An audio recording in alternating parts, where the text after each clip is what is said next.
Thank Captain. you, Robert. Appreciate it.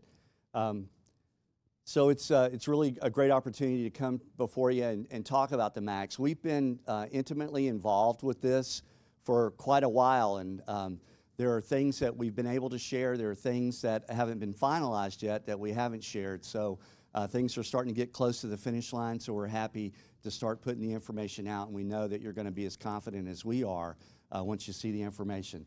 So this is kind of our agenda today. Robert took care of introductions there, so we'll kind of fast forward to those slides. But we're going to talk about why MCAS and what that common type rating and why it is on there. And then we're going to talk about solution and design changes to the MCAS. And then Pete will give us ad hoc, kind of what the ad hoc has helped us move through in the industry with that. Roddy will finish up with our state of our company, and then we'll follow up with your questions. So as Robert said, I'm the training and standards manager. Roddy is our current fleet captain. Chris will actually take that role on January 1st as Roddy goes on to his new position in the company. So Chris has been selected to take that role, and that's really important because he's been on our team for a long time, and he's got a lot of great technical background, brings a lot of security to our team. And then the ad hoc, John DeLue, he's with APA Safety. We've got Pete here as our Boston chair, John Costanza, who's also with the safety team. We have Harvey Meek, Captain Harvey Meek, who works with the public affairs and government affairs part, and then Angel Panera, who's also on the training committee. So we've put this ad hoc committee together basically with training and safety as the forefront of working with this aircraft return. So let's talk about why MCAS.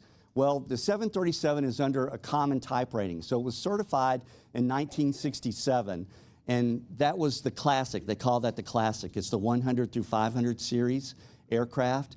And it was such a great airplane for operators as well as Boeing that with advances in technology, they decided to improve upon the model. And in doing that came along the next generation. The next generation was the 600 through 900 series aircraft, and that's when the aircraft came back to American Airlines. Both Legacy US, Legacy AA flew the Classic, and then it was out of our inventory, and then when they made these design changes, it gave us greater efficiencies, and it was a great airplane for us to put into our system. We actually brought it back to American Airlines in late 1998. So fast forward, it's a great aircraft. We love it. It flies great. It serves our customers well. So with technologies in carbon fiber, in efficiencies in engines, once again, they took and designed it, made some design changes. Now, this is all under a common type rating, which means that the major systems of the aircraft, like hydraulics, fuel, electrics, they have to be common. They have to be the same, and you can keep it under a common type. And in doing that, it also has to fly the same way. So when the test pilots were flying all these different series of aircraft, they take it through the certification process, which is also in the slow flight ream, which is where we get to stall, high angles of attack, high pitch attitudes, which we never fly with our customers. We never fly that. Our line pilots train that in the simulator, but we never actually do that when we're out with customers. So in that process, they asked the pilots, hey, how did it feel? Did it have the same stick force pressure that it had in the Classic and that it had in the NG? They said, yeah, it felt the same. But when they put the sensory data on a graph, it actually was 4 to 5 pounds different on that nose pressure, that stick gradient pressure when it was at a high angle of attack. So in order to certify the aircraft, they had to write a flight law to put in the flight control computer called MCAS. And it's a flight law. It's not a system. It's a flight law that actually puts nose down trim, which makes that nose feel the same way as the Classic and the NG in those slow realms of flight. Makes sense, doesn't it? I see you're nodding there, so yeah. So that was the reason for MCAS. And I'm going to turn it over to Chris here, and he's going to talk about the changes, the design changes that they've had with the issues that the MCAS produced. All right. Thanks, Alan. So MCAS, Maneuvering Characteristic Augmentation System. So we've heard a lot about it. So Why is it on the aircraft? Alan talked about this. So the MAX has larger engines on the aircraft. They're more fuel efficient. And as those as the engines were mounted, they were mounted higher up and a little bit further forward. So that handling characteristics that Alan was talking about were introduced when they put those engines in those new mounting positions. And so to compensate for that handling characteristics, they added this new flight control software called MCAS. And so just for the sake of discussion today, I'll call that old MCAS. And this old MCAS was actually added to our existing speed trim system. So on the NG, we have our speed trim system, and then you can see on the MAX, just by the illustration, that MCAS was kind of added just onto that speed trim system itself. So what it did is it helped. So these handling characteristics that we find at high AOA, so the handling characteristics that it's trying to compensate against are actually under Part 25 certification standards. So that's why they had to add it on to there, and it creates this predictable linear stick force feel that's on the aircraft. But we don't usually find those in normal regimes of flight, right? But one other thing about this old MCAS is that it relies on a single sensor, and that single sensor is what really looks at the aircraft's pitch attitude. So the AOA of the aircraft is all relied on that single sensor. And that's important as we look at some of these preliminary accident reviews and how MCAS, kind of the relationship between MCAS and how it interacted in there. So that single sensor provided incorrect information to the MCAS system. And what that did is, with that incorrect information, it would create that nose down pitch that Alan was talking about, and it'll do it repetitively unless the pilot goes in there and actually trims it back out. So it's a cumulative effect unless that pilot trims it out. Well, ultimately, trimming it out wouldn't be the final fix. You'd actually require the pilot to go through and use one of our non-normal procedures of runaway stabilizer to really make sure that MCAS is turned off. That's how they would be doing it. Well, with the new MCAS, which is written with the new flight control computer software, which is P12.1.x, whatever the current version will be. The number's not really important, but that new MCAS that they've added has 3 major areas that have been updated to the software. And the first one is it does an AOA comparison. So initially, I said there was a single sensor, and that's what it was looked at. So in the new AOA software, this new MCAS software, what it does is it'll compare both AOA sensors. And it'll compare those two, and if there's a difference of more than 5.5 degrees between the two sensors, it will inhibit MCAS for the duration of the flight. So it just does this all through that software. Another thing that it does is it'll only allow MCAS to activate a single time at a high AOA regime. So remember before I talked about old MCAS has that repetitive nature. So new MCAS will only activate once, unless you lower the AOA of the aircraft and then bring it back up, and then it would be able to reactivate again. But again, it would only activate one time in that case. So when it does activate the one time, another thing that it does through the software is it takes a little snapshot of what the current pitch attitude of the aircraft is, the current trim setting, and it won't ever add more trim that will allow the aircraft and the pilot to control the pitch of the aircraft. So it's still, the pilot will always maintain elevator authority even when it does add MCAS to the nose down pitch to yourself. So some things to really take away from this are that pilots will always retain pitch control authority. Another one is that this automatic system, the deactivation, there's going to be no immediate pilot interaction. In fact, what happens is you get a caution light that comes on in the forward glare shield. You look at the overhead panel and a light illuminates that says speed trim fail, and that's it. MCAS is then inhibited for the duration of the flight. And so what they've done is they've engineered out, and by doing this, the new engineering design removes that pilot interaction to turn off the system that I talked about before. So that you no longer have to use that non-normal checklist for runaway stab because it's automatically inhibited with the software itself. Okay. And Pete, I'm going to hand it over to you. Thanks, Chris. So APA's involvement in this started very early on, and essentially even prior to March when the grounding came. And it's been a collaboration with flight ops to ensure that we have proper input as we've gone forward. So starting in April of 2019, we've had regular joint meetings with FAA, Department of Transportation, IATA, and Boeing to give our input as far as what needs to be done for the 737 MAX.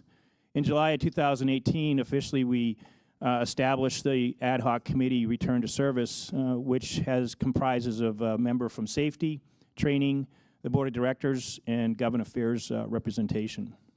The ad hoc participation so far, both John and I have been involved with ECAB training out at Seattle. ECAB is an engineering simulator which can simulate different scenarios at a very quick rate, so it's a great way to kind of see things real quickly. We've also been involved with Boeing simulator sessions in Miami. Right now, we've also, John particularly actually flew as a safety pilot observer on one of our ferry flights from Roswell to Tulsa back in October. What will happen is comments will go forward once the Flight Standardization Board releases the training requirements. Then we will have a 15-day period to be able to comment on that and give any updates as needed. Right now, the master minimum equipment list is actually in final comment process, and we're providing comments with respects to changes with the MAX for that right now. AA line crew participation. So essentially, the process starts where the FAA has to do what they call a 1301 and a 1309 review, and that's an FAA level. And then they take line pilots and they do what they call a 1302 level of training. So they go through the actual modules of training, they get in a simulator, and they give feedback on what they've seen so far. We just had a crew from completed with the Dallas and Miami line-based crews, did that last Tuesday. Then the final simulator training will be done, and that's called the Joint Operation Evaluation Board. Once that's completed, then the airworthiness directive will be worked at. As Administrator Dixon has said, that will be something probably done when they're ready. So one thing I'll emphasize is that APA and flight training, we've had direct input to the FAA and Boeing to make sure that this process is done correctly. And it hasn't been driven by a calendar, it's driven strictly by safety, and I think we've emphasized that over and over. We've also found the importance to bring APFA in, and they are now part of, as well as flight service, and they participate in the ad hoc meetings that we have. So some of the highlights to discuss. Until we actually see what the final product will be, we have collaboration and support on implicating any implications of any memory item changes that are required by the FSB. We're also doing videos for introduction to the training modules, as well as any supplemental videos that we need to do for on top of the training that's required. We'll put together town hall meetings so we can get more question and answers as far as once the pilots go through the training so that those questions get answered. There'll be participation in the initial flights prior to actual scheduled MAX flying. Because this is a mandatory FAA training for all pilots, we've reached a letter of agreement on how we're going to do that with AA. And then the APFA participation return to service meetings through the ad hoc committees. And they've also went out in the beginning of December and actually did some ECAB sessions so they particularly can see what's been done for the changes going forward. And with that, I'll go ahead and turn it over to Roddy. Great. Thank you, Pete. So what is the state of American 737 MAX fleet at the time of emergency order of prohibition, which was the grounding order? That was the official term of the grounding order. That was March of this year. We had 24 MAX aircraft in service at that time. We had been operating the MAX about a year and a half through about 9,000 flights, I think we had totaled up through that period of time.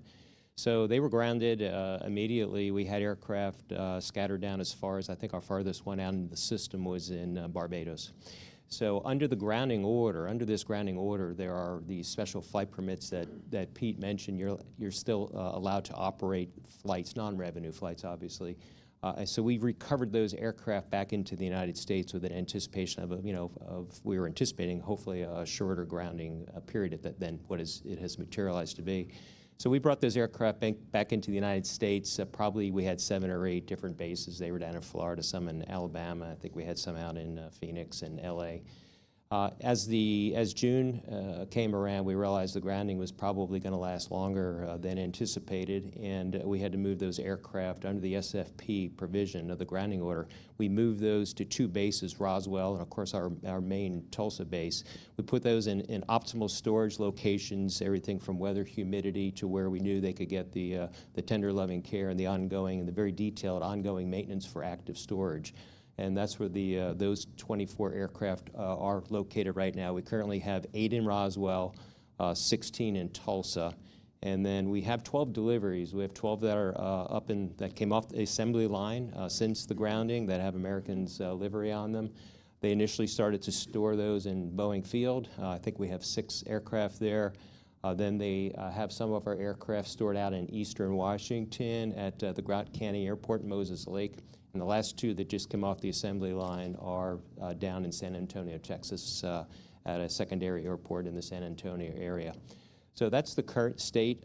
We moved to aircraft. All aircraft, when they return to service, the way the maintenance program is set up, the way our re-entry into service program is set up, they will all go through our main maintenance base in Tulsa, and that will be for the final maintenance work that will be done, any FCF checks that we decide to do on those aircraft before they go back into revenue service. We did move 2 aircraft back in October, I believe it was. John, you were on one of those with us. And they were in immaculate condition. You kind of see we have 2 pictures. I think top picture is the Roswell storage, and the bottom is a Tulsa storage picture. The top picture, I think, reflects what the state of these aircraft right now. They all have what I call tinfoil. I'm sure there's a more technical term that the tech ops people would square my way on, but they cover the engines, they cover the pitot tubes, and the other access ports to keep debris out, to keep animals out, insects out. But every couple of days, those coverings are removed, and when they're removed, they run engines and do all kinds of ongoing maintenance checks. So it's called active storage. Hundreds, or I should say thousands of man-hours of labor to maintain these aircraft in storage in the pristine condition they're in. We moved 2 of them, and they were, like I said, immaculate. When we flew them to Tulsa, we had no PIREPs, we had no operational issues. So that's our expectation going forward with the care that they've been giving. All of these maintenance programs, these storage maintenance programs, are all FAA approved, and obviously we're following those. There was a good piece just this past week. It was referenced on a Jetwire link.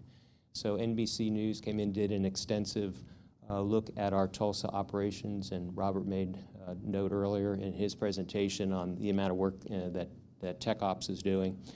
We work very closely with that department, as with other departments at American Airlines, but we saw firsthand what was captured, I think, very accurately, and we saw the technical aspect that was captured in that NBC piece, but you also saw the passion and the pride of the tech op workers in that piece, so hopefully you have a chance to take a look at that.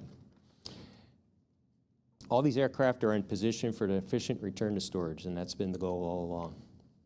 So we've been working, and Pete made good mention of it, we've been working collaboratively with APA, but as our ad hoc and AA flight ops, flight training, we've been working with the industry, we've been working with other airlines, but it's been IATA and FAA and DOT, and we've been working with a lot of other departments within American Airlines in anticipation of that day when return to service comes. When we get close to the day, when we get the green light to go, our focus as flight and flight training will center on our level B computer based, what we're expecting to come from the Flight Standardization Board. That'll be an FAA determination of what the final training will be. And out of that, at this point, we're expecting it to be computer-based training, again, to be determined with the completion of the 1302 testing that's being done by our line pilots and this final JOAB testing that will be done by line pilots. We will eventually get a final training requirement, again, anticipating CBT training. We will get a much-needed update to our flight crew operating manual. It will be an MCAS system description, and that will reside in our OM Volume 2. That'll initially be supported by an operational bulletin and eventually migrate its way into the Volume 2. What we have seen to date with non-normal checklists are very minor changes. Again, yet to be determined the final form of those, and that's really the purpose of the 1302 and the JOAB testing. They're fine-tuning and evaluating the new procedures that they have in place for MCAS, which, as Chris explained, is a very, very benign reaction. If there's a failure in that system, we're going to get a master caution light, a flight control light, and a checklist that's going to tell us to continue normal operation. It's been automated to that level. That's what we're expecting. All the training CBTs are coming from Boeing. We've had an integral part The ad hoc committee started back in April, right away, where they started to develop the ad hoc or the CBT training. So we've had input throughout the process. We'll get those final pieces, and we will supplement those pieces from Boeing with what we've agreed to on the ad hoc committee and flight training. The MEL update, some minor changes there. They went and they looked at anything that pertained to the MAX, to the speed trim system, to autopilot disconnects, anything that was remotely connected to MCAS. High level of scrutiny. And that final version just came out last week, and there's a 30-day comment period where our committee has reviewed it and will provide comments to the FAA. What Tech Ops will do, they will actually get the AD. Our training will be driven by the FSB report outside of the AD. The AD will be the FCC 12.1 software that will be installed. They're also going to, it looks like they're going to mandate a MAX display system software update. That's not a player for American. Obviously, we will comply with the AD and put that newest version on. The MAX display system software got a lot of press earlier in the grounding, but it's a feature American Airlines has had on our MAX. In fact, we have always had it on our NG fleet. It's the AOA disagree message. The AD will make that mandatory for all aircraft, all MAX aircraft around the world. We have the additional option of the AOA gauge. That will be an option with this AD software for any airline that wants to add that to their aircraft.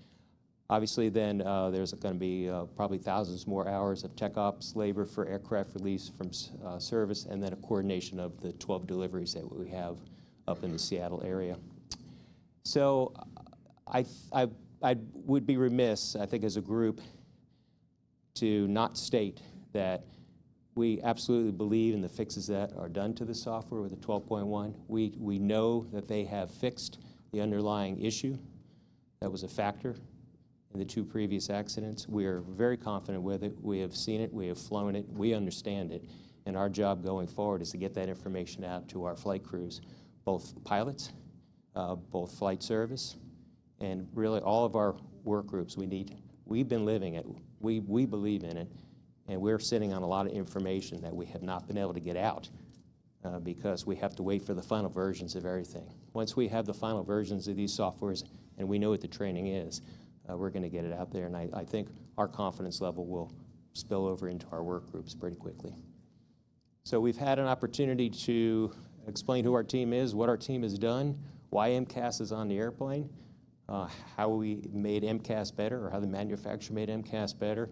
You have a good idea of what the state of our fleet is and what our plan is to bring the aircraft back into service when we get the final green light. But we'd like to open it up to questions to the audience. Thank you, gentlemen. Really well done. So, what kind of questions you have? Yes, sir. And please tell us who you are. Oh, we got to get a mic to you. Please let us know who you are and